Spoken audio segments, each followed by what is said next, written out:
Right, we'll move on to the resolution discussion. And this is the Public Affairs resolution. We only have one resolution to discuss today. And the timing on the resolution is quite important, as most of you will know. We will allow 10 minutes for the expert speaker, 10 minutes for the resolution standby speaker, 3 minutes for the proposer, 2 minutes for the seconder, and 2 minutes for the right of reply, and not more than 2 minutes each for all the other speakers. If you are called upon to speak, may I ask you please to be brief and clear and not to repeat points made by earlier speakers.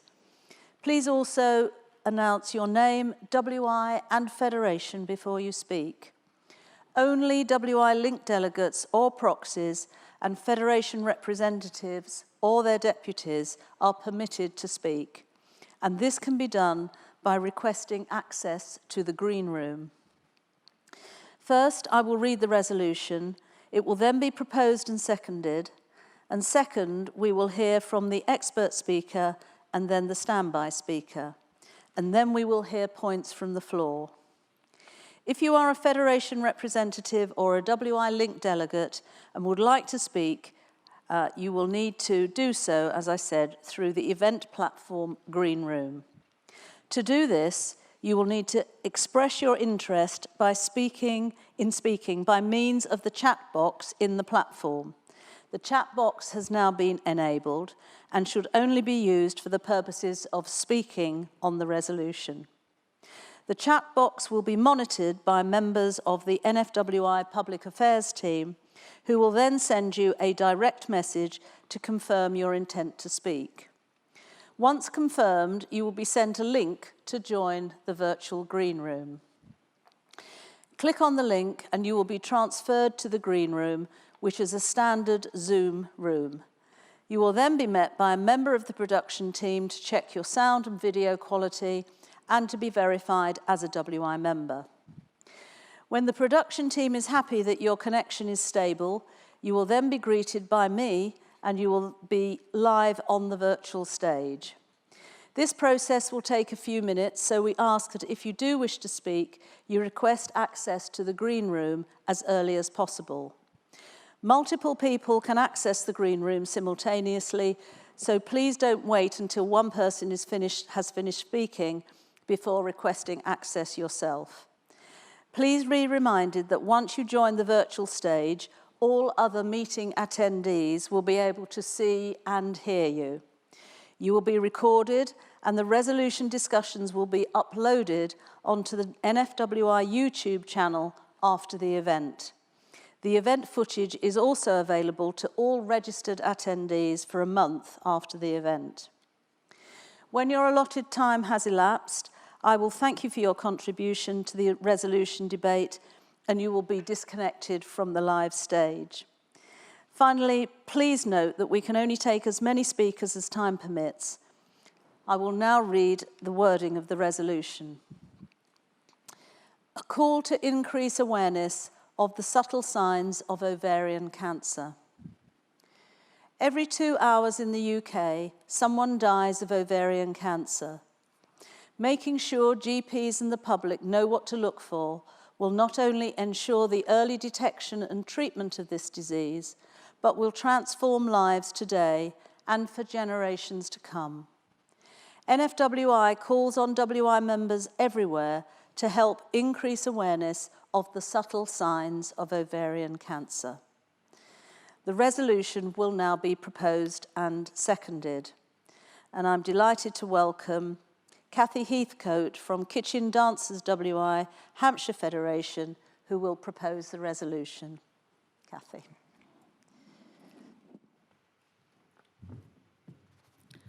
Good afternoon. Once every 2 hours, a woman dies of ovarian cancer in the UK. And on the 29th of October 2019, my lovely daughter-in-law, Vicky Jacobs, became one of those statistics. It's an entirely coincidence that today, the day I propose a vote for the resolution, would have been her 50th birthday.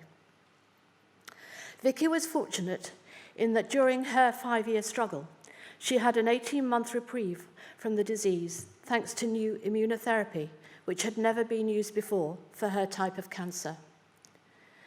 She felt incredibly fortunate that it enabled her to tick off more of the things she wanted to do.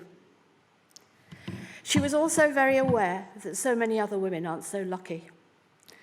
So when she realised it was too late for her, Vicky poured her energy and influence into improving the odds for survival for the next generation.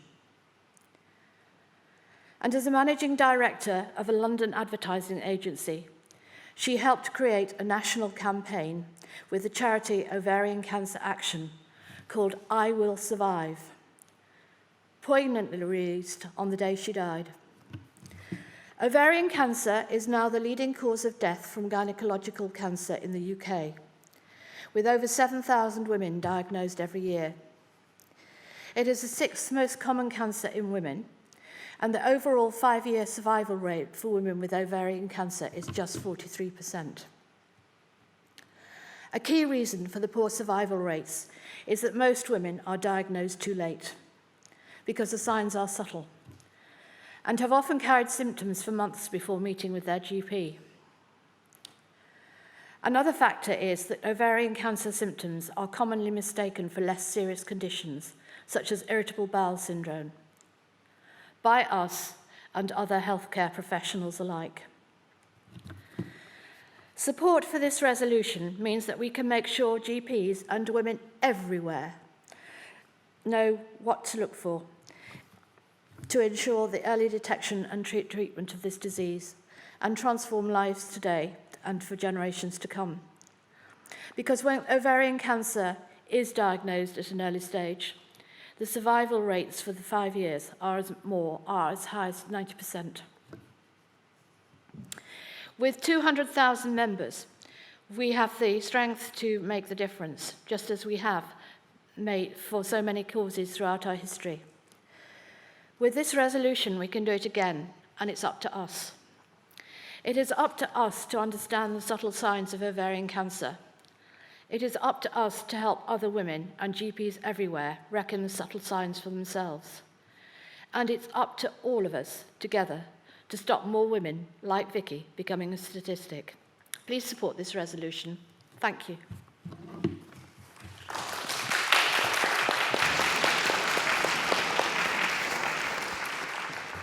Thank you, Kathy. Now, Ruby Adler from SOTA NFWI Hampshire Federation will second the resolution.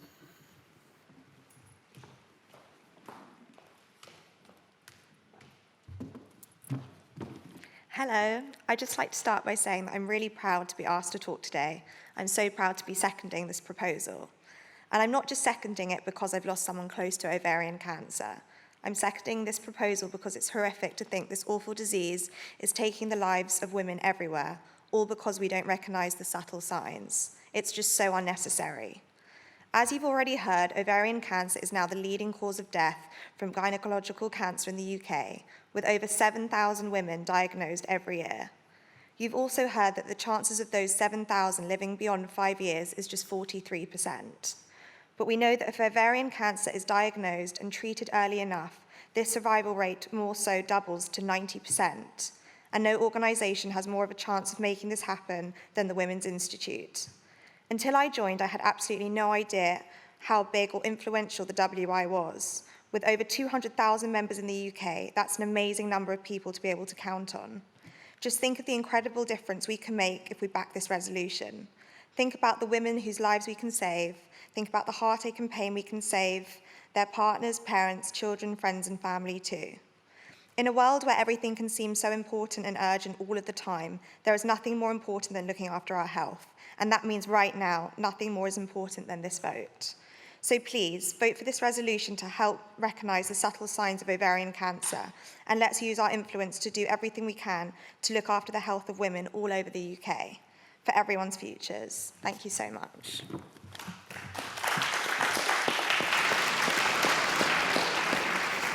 Thank you very much, Ruby.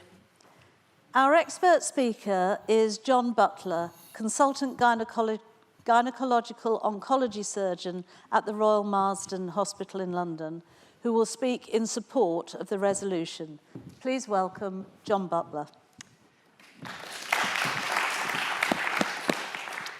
Thank you very much. It's an enormous privilege to be invited to speak to you all today.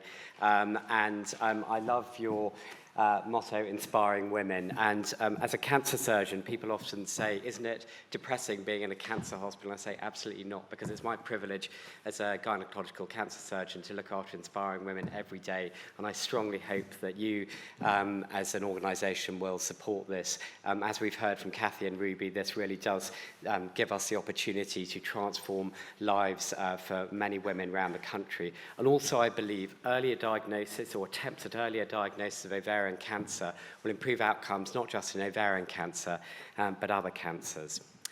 We've kind of been given some background about what ovarian cancer is, and actually it's a constellation of diseases. Yes, some arises from the ovary, but also the fallopian tube and the lining of the abdomen, the peritoneum.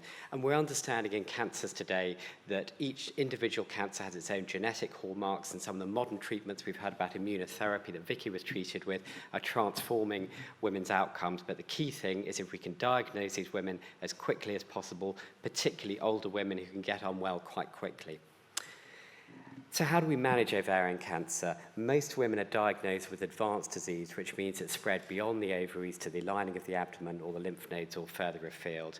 They often have a biopsy, and most of them will have a combination of surgery if it's early disease, or sometimes chemotherapy and then surgery if it's advanced disease. I'm often asked if there's screening, and you may have read recently there was 200,000 women, same number as your membership, took part in a national screening study, which unfortunately showed that population-based screening for ovarian cancer didn't work. And the reason for that is probably that ovarian cancer doesn't undergo the classic way of development as, say, cervical cancer, which I know you had a resolution on last year for screening, or bowel cancer, but it often spreads very quickly and aggressively rather than something that perhaps we have an early lead time to pick it up before it's spread. So how are patients diagnosed at the moment? The classic route into diagnosis for patients for cancers is that they have a symptom, they see their general practitioner, the general practitioner refers them to a 2-week wait or urgent cancer clinic. And that's the ideal framework, and that happens for perhaps 80 or 90% of women with cancers like endometrial cancer. Unfortunately, with ovarian cancer, only about 25% of women go through that classic route. And the other women, the other 75% of women, are diagnosed through all sorts of routes because, as we've heard this morning, the symptoms are very vague and not as specific as they are for other cancers. And a group that I particularly worry about are those who present as an emergency presentation, which is true for about a quarter of women, where they may have a very swollen abdomen full of ascites fluid in the abdomen and need urgent treatment, and many of these women are the ones who don't survive. One of my roles, I'm also the lead for the International Cancer Benchmarking Partnership, which is an international collaboration which looks to examine why the United Kingdom has lower cancer survival compared to other countries. And I know the WI started in Canada, and we do a lot of comparisons to what happens in Canada to here. And we thought that perhaps in the United Kingdom there's less awareness of cancer symptoms. We found actually the awareness across all cancer symptoms was not lower in this country, but there was more embarrassment. And so, for example, compared to Canada, about 15% of people were too embarrassed to see their doctor about symptoms, had greater embarrassment compared to 5 to 10% in other nations. And what was particularly different in the United Kingdom was concern about wasting a doctor's time. So 35% of people said they were worried about wasting a doctor's time if they had non-specific symptoms, compared to only about 10% in other better performing nations. So we know there is some barriers potentially to people seeing their general practitioners. And then we did a study looking at whether perhaps if women go to general practitioners, the general practitioners may be less likely to refer patients. So we asked GPs from around the world, gave them the same clinical scenario about a 53-year-old woman, postmenopausal with vague abdominal symptoms, what they would do. And interestingly, we found that fewer than 40% of general practitioners in England would refer on for further investigations, compared to over 60% in countries like Canada and Australia, which have much better outcomes. So we know that both patients are more reluctant to go to their doctors in this country, but also there are perhaps greater barriers to those patients being referred. Patients are often told, understandably, well, if it doesn't go away, come back, but patients often feel that perhaps their time is being wasted. So it's this multi-pronged approach, and I think certainly with how healthcare has changed over COVID, patients perhaps need to push even harder to get scans and investigations. We know there's a big problem with workforce in investigations at the moment. The next thing is if we look at outcomes in ovarian cancer compared to other countries, and we know, say, compared to Norway, for 3-year survival, patients with advanced disease, 50% of women aged 65 to 74 will survive 3 years compared to only less than 30% in this country. So we know the outcomes are much worse in this country compared to other countries. We also know, we did a big study looking at the treatment of ovarian cancer patients, and it was very clear that many patients with advanced disease were not getting any treatment in this country. So we found for patients with stage 4 disease, that means advanced disease, about a quarter of them were getting no treatment. And why do patients not have any treatment? Either they choose not to have treatment, which may be the case for some women, but often it's because their disease is so far advanced, it's seen not feasible for them to be able to have treatment for their ovarian cancer. And why has it become so far advanced? Because often they've taken a long time, or it's taken a long time from initial symptoms to them being diagnosed. I mentioned a little bit about how other cancers we might improve outcomes when we're thinking about ovarian cancer symptoms. So we know the symptoms of ovarian cancer, and when we've done studies looking at this, and the recent screening study looked at the symptoms patients had, there may be 20 different symptoms, particularly symptoms like abdominal bloating, abdominal pain, needing to go to the loo more frequency. And the huge challenge is, although these symptoms are very common, many of us in this room may experience those symptoms every day, most women with ovarian cancer do have those symptoms. So it's trying to not create too much anxiety, but make sure it is something which is not ignored. But we also know that non-specific symptoms may be a hallmark of other cancers, such as bowel cancers, such as liver cancers and pancreatic cancers. And the NHS at the moment, we're trying to set up multidisciplinary clinics, so where patients with vague symptoms may go to those clinics and they have ultrasound scans, blood tests, CT scans potentially, to look for potential causes of that. So I believe the more efforts we do to make sure that symptoms are investigated and taken seriously, so rather than if your friend has symptoms saying it's probably nothing, saying actually it's probably nothing, but why don't you go and get it checked out? And that little change may drastically alter what happens in terms of patients' outcomes. The more engaged we are with healthcare, the more investigations we have where symptoms potentially show something, the better our outcomes will become. There's a patient of mine who does a lot of advocacy called Emily Plain, and she was featured recently in the Daily Mail, and I just thought I'd reflect on her experiences. She says, I had around 10 GP appointments, and each time I was seen by a different doctor who pushed on my tummy, which was often hard and swollen, and they prescribed laxatives. I find it alarming now, she says, when my friends say I feel bloated. I'm like, please go to the doctor now. I wish this wouldn't have happened to anyone. She had symptoms for about a year, and then she woke up in agony. She got an appointment with her GP that day, but the pain was so bad she ended up going to the accident emergency department. They did a scan on her. She had a large mass, and unfortunately I had to operate on her, and she lost her fertility. She was a young woman at the time. So she and many women I look after, who I'm constantly inspired by, do say, please encourage women if they have symptoms to make sure they are tested and checked out. So although ovarian cancer is a very hard disease to diagnose, there are symptoms. Unlocking those symptoms to try and get early diagnosis of ovarian cancer may also help us to diagnose other conditions which, if treated earlier, stand a better chance of being effective. So I'm very happy to take any further questions about this, and thank you so much for allowing me to support this very important proposal.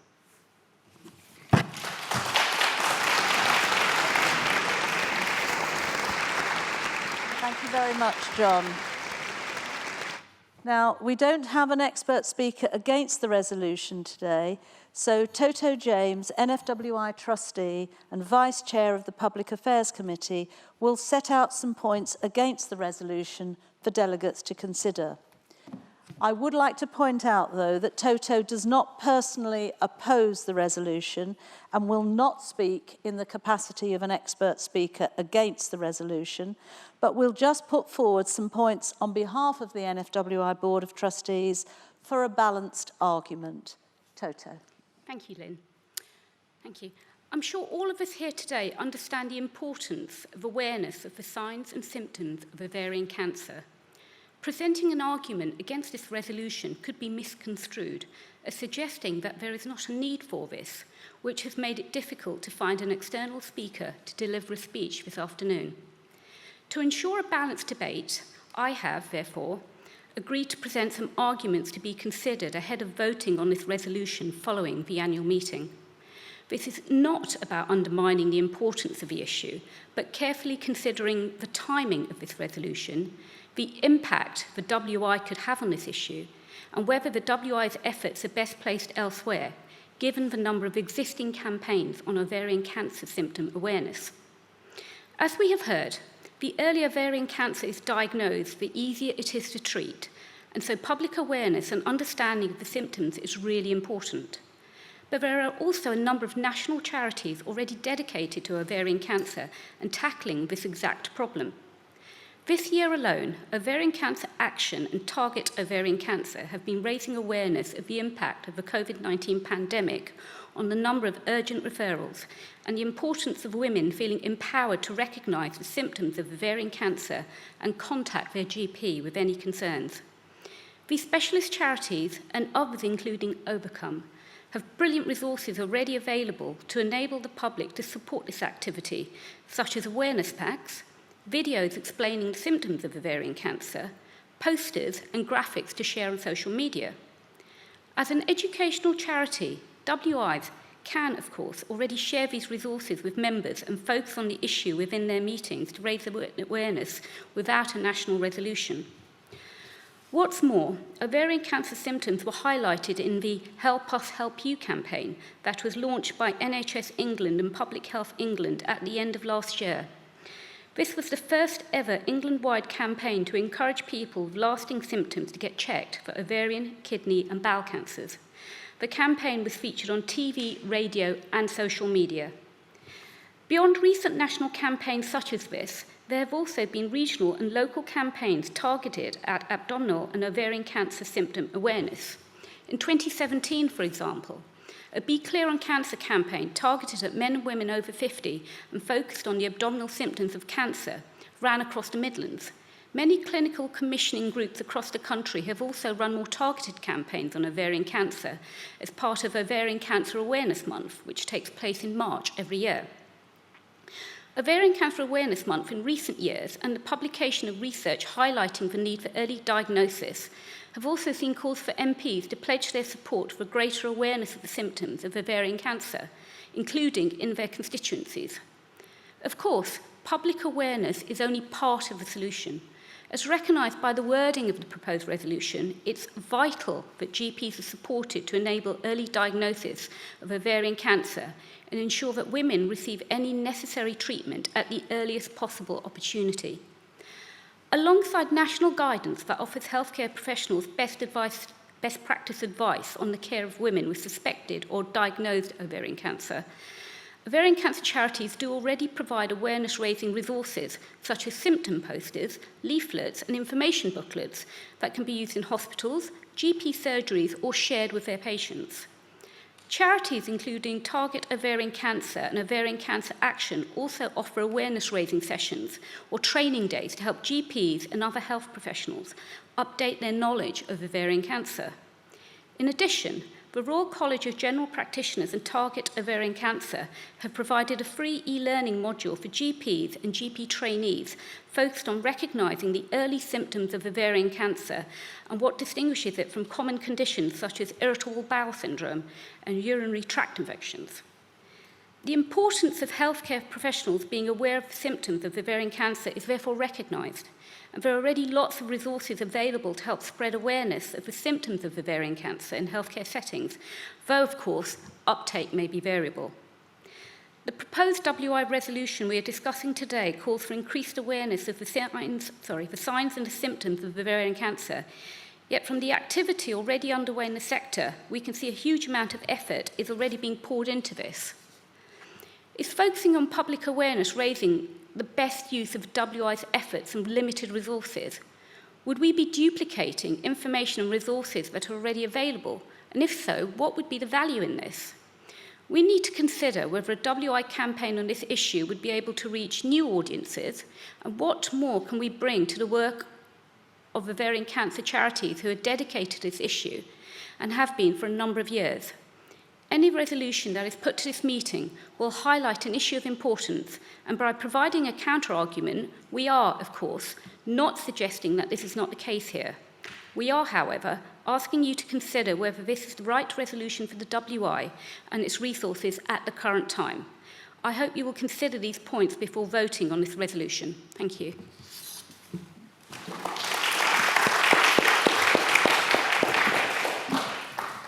Thank you, Toto. We will now take some points from our virtual audience. As a reminder, only Federation representatives and WI-linked delegates are permitted to speak. If you'd like to speak on the virtual stage, you will need to do so by requesting access to the green room. As explained previously, in order to do this, you will need to express your interest to join the virtual stage through the chat box. The chat box is open and is being monitored by members of the NFWI Public Affairs team, who will then send you a direct message to confirm your intent to speak. Please remember to keep your point to no more than 2 minutes. I would just say that this is all very new for us as well, so please bear with us. What could possibly go wrong? Right, I think we have a speaker, a questioner online. Good afternoon. Good afternoon, Lynn. Thank you so much for allowing me to speak today. I just very quickly want to talk to you about my amazing best friend who has been fighting ovarian cancer since 2017. She retired from the NHS as a very high-up nurse and obviously very aware of conditions.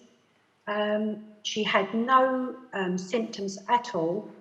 She joined a yoga class a few weeks after retirement, and she laid on her tummy and felt quite uncomfortable. Upon examination, she found a large lump on the right-hand side of her tummy. She went to her GP, and luckily, within 2 weeks, she was in hospital having a hysterectomy. The large lump was found to be benign, but cancer was found on the left-hand ovary, so good job she'd actually gone for the operation. She then went through chemo and the cancer was significantly reduced, but she was told she would never be cured. 1 year later, the signs were showing that the cancer was increasing, and she was referred to a top consultant at the Queen Charlotte's Hospital in London, where she underwent a huge surgery to cut away large amounts of cancer from her main stomach organs. I don't think she would be here now if she hadn't had this operation. 2 years on, and she is still fighting and undergoing further trials at the Royal Marsden Hospital in Surrey. Once this treatment has been completed in a few weeks' time, she is then going to do a further trial at Guy's Hospital in London. I am so proud of her. She will not give up this fight. The reason I asked if I could speak to you today is to emphasise, and I'm getting upset now, sorry, emphasise how incredibly important it is to get any concerns checked out, no matter what they are, as early detection is vital. If Liz had retired if Liz had not retired and gone to yoga, she may not still be here now. So thank you so much for letting me speak. Thank you. Could we just, before you go, could we have your name, your WI and your federation, please? I'm sorry. I was so nervous, I forgot that bit. Don't worry. I'm Janice Hoyles, and I'm the president of Furtherwick WI on Canvey Island, and I come under Essex Federation. Okay. Thank you, Janice, and please pass our best wishes on to your friend. Thank you. I'm just waiting to hear if we've got anyone else waiting to speak. There's no one else ready, so I would urge anyone watching, if you want to ask a question or make a point, do so now. Otherwise, we'll have to go into the song and dance routine.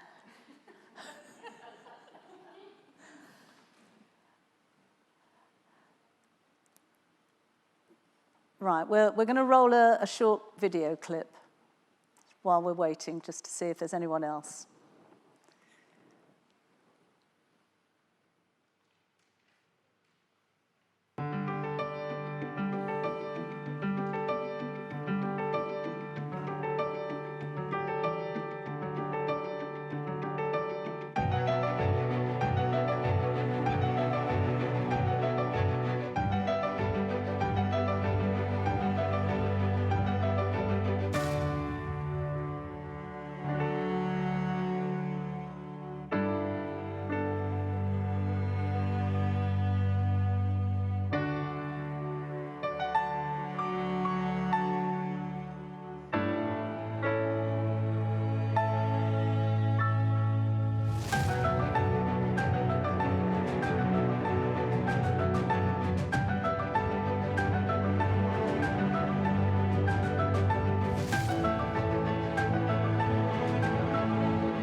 Right, well, we don't have anyone waiting to speak, so I will ask if, Kathy, would you like to exercise your right of reply, please? Thank you.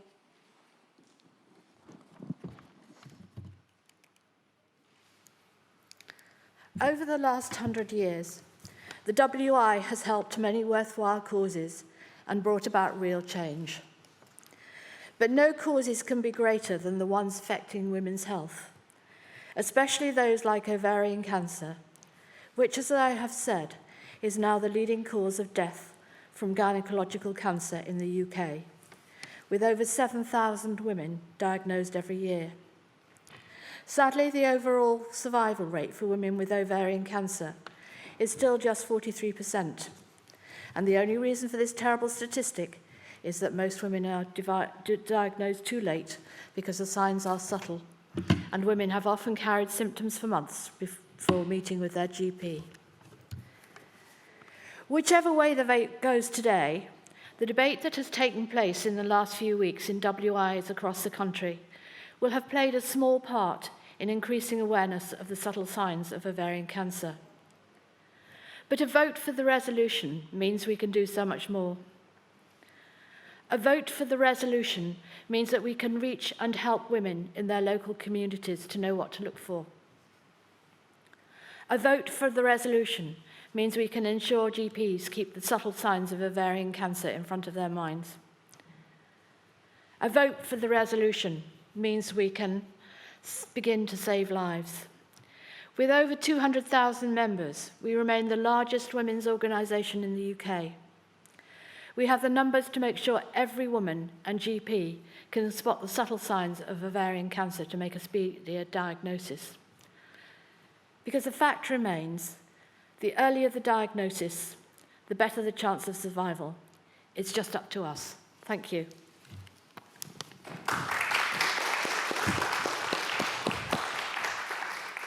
Thank you, Kathy. Now, I understand we do have two speakers in the green room now.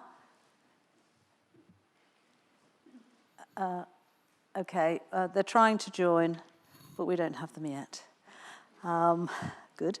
Right, I'll just remind you then that the voting on the resolution will happen after this meeting this year. All Federation representatives and linked delegates have been sent the link to the online voting page with access to keys and passwords. Details were shared with you by email from Kerry McGarvey, NFWI Board Secretary, on Thursday the 3rd of June. If you've not received this email, please check your spam or junk mails in the first instance. And that is obviously directed at Federation representatives and WI linked delegates. If you have still not received this email, please get in touch with Kerry McGarvey or the Public Affairs Department at NFWI. Federation representatives vote on behalf of their federations, and WI linked delegates vote on behalf of their linked WIs. The voting site will remain open until 2 p.m. on the 9th of July. Some WIs may wish to watch the recording of these resolution speeches and debate before sharing their vote with WI link delegates. I'll just wait to hear if we're any further forward with the... No. I think, yeah, we haven't got anyone in the end, so I think we'll move on. So can I then thank our proposer and seconder, and thank you, John, for giving up your time today to come and be our expert speaker, and thank you to Toto as well. So thank you all.